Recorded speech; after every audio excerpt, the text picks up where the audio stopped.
How the fuck is everybody, man? Yeah! I have cerebral palsy, which means I can't crip walk. And it really sucks because, you know, people have told me I look great in blue, and I have a handicap placard, so I'm supposed to be able to, but I just can't.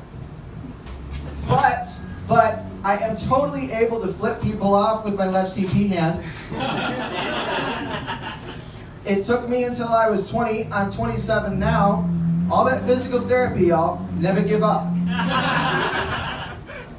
And, you know, sometimes getting older, it's awesome because you're constantly healing, but it sucks because you're at the beach, you know, and people see you limping and they're nosy.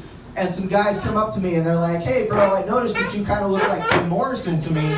I go, really? I mean, I would look like Jim Morrison if he had a stroke. And I remember one time after I started stand-up, this girl comes up to me, you know, and she's like, Trev, I don't mean to be rude, but your arm kind of looks like a tube of chorizo. Oh, really? Well, what do you think of that? But I guess that means I have chorizo palsy? That's fucking lame, dude. I'm sorry. I really am. But I'm healing and the humor's getting lighter. It's awful. And sometimes, you know, you get older and you start dating older women. You know, I was like 19 dating 27-year-olds. And they're like, Trev, I have a question for you. I go, yeah? Is your cock paralyzed? No, it works fine. Would you like to try it sometime? She goes, oh, I would, but actually, I only date guys that know how to tie their shoes.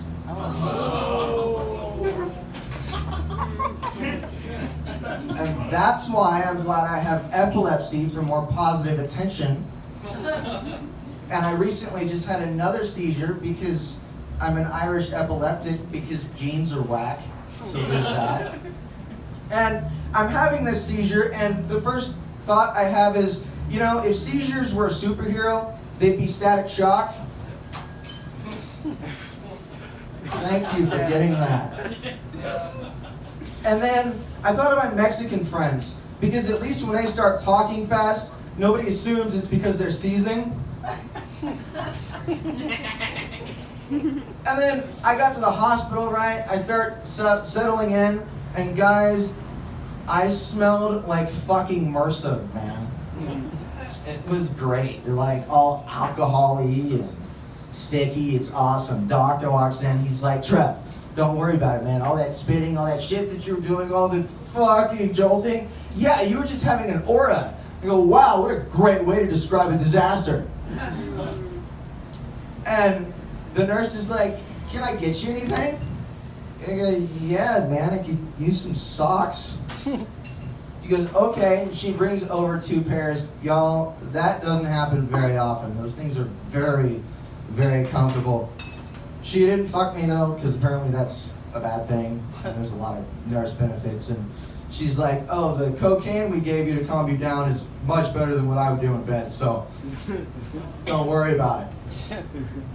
And I get discharged, and my mom's like, Trev, I have to get you in front of this Christmas tree because it's seasonal. So we took a picture, and I realized I look bomb in wheelchairs. It's really too bad I can walk. And then I got out of the hospital. The first song I listened to was Don't Fear the Reaper. La la la la la. It fit. It was perfect. And then I started walking, kind of like when you're really like Irish and Mexican drunk. You know what I mean? Like when you know that you gotta like sit somewhere, but you keep holding on to walls, and then you're falling, kind of probably like what Kobe was doing when the copter was crashing. Oh, finally! I was crying for the last couple of days, and I did it. Yay! It's about grieving, guys. This is how we mourn, okay? And I realized through all this that I find different ways to earn my handicap placard every day. And people told me this, and they go, Trev, there actually is a difference between you and Jim Morrison. You still might make it to 28. Y'all have been awesome. I've been Trev.